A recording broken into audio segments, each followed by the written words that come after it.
Chairman, this is the simplest amendment that will be offered all day. It ends the Department of Energy Loan Guarantee Program. Now, I hear from my friends that they don't like this loan guarantee program. I hear from my friends that they want no more Solyndras. I hear from my friends that the federal government should get out of the venture capital business. And I know in the deepest recesses of your heart that is your goal.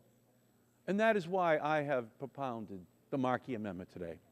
There is no phase-out period. There is no grandfathering of favored projects. There is no ifs, ands, or buts. My amendment takes away the authority of the Secretary to give loan guarantees, period. This is the real No More Solyndras amendment. And I am offering this amendment to inject some truth in advertising into this debate. It is to protect this committee from the Federal Trade Commission bringing a Section 5 Unfair and Deceptive Practices Act violation against us.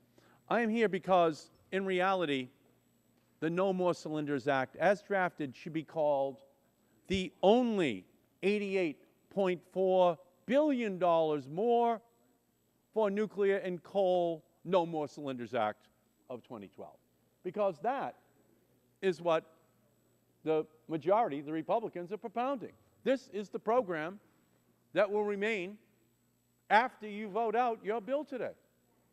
It will be the only $88.4 billion more for nuclear and coal No More Solyndras Act of 2012. Congratulations.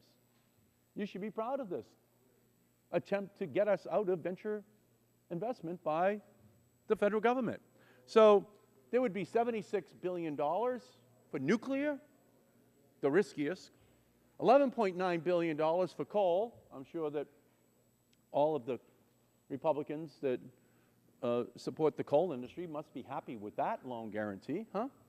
But then there'll be money here for geothermal and transmission and biomass and wind, but the truth is those are just going to be scraps, because out of the $101 billion in loan guarantees that get grandfathered under the bill, nearly 90% are for coal and nuclear projects. And those crumbs are left for solar and renewables, which is, after all, your goal anyway. And so this is your program. And that is what an all-of-the-above program for the Republicans looks like. They give 90% of the pie to their friends. They leave the scraps for everyone else and then tell the public they've cut out wasteful spending. When faced with this awkward reality, Republicans say they wish they could put an end to all loan guarantees, but they're afraid that the government would get sued for breach of contract if they did. They say that they want to put the government on a diet. Let's just get out of it.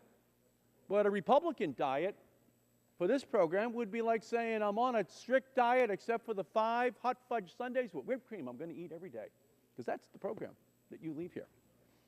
But it's only goodies for your interest. Wind and solar, the orphans, as usual. And what are the conditions? Well, I have the conditions here.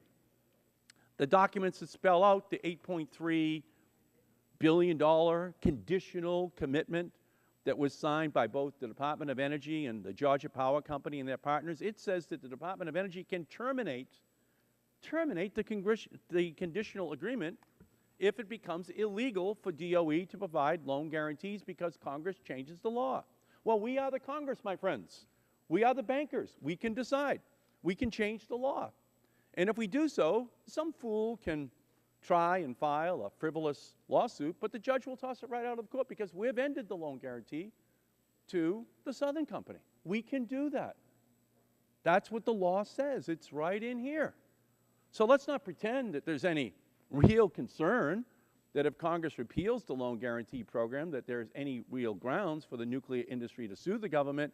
And I have a letter from Taxpayers for Common Sense and that bastion of liberalism, the Competitive Enterprise Institute, who say about this bill, they say the No More Solyndras Act does not go far enough and leaves loan guarantees available that would cost taxpayers billions of dollars. They say, although the bill prevents new loan guarantees from the Department of Energy, it excludes projects that applied before December of 2011. These grandfathered loan guarantees went through the same failed review process and are just as likely, if not more so, to end in default, just like Solyndra. That's the Competitive Enterprise Institute. That's why I make the Markey Amendment, to protect us against this failed program. I urge and I vote for the Markey Amendment. Gentleman's time has expired.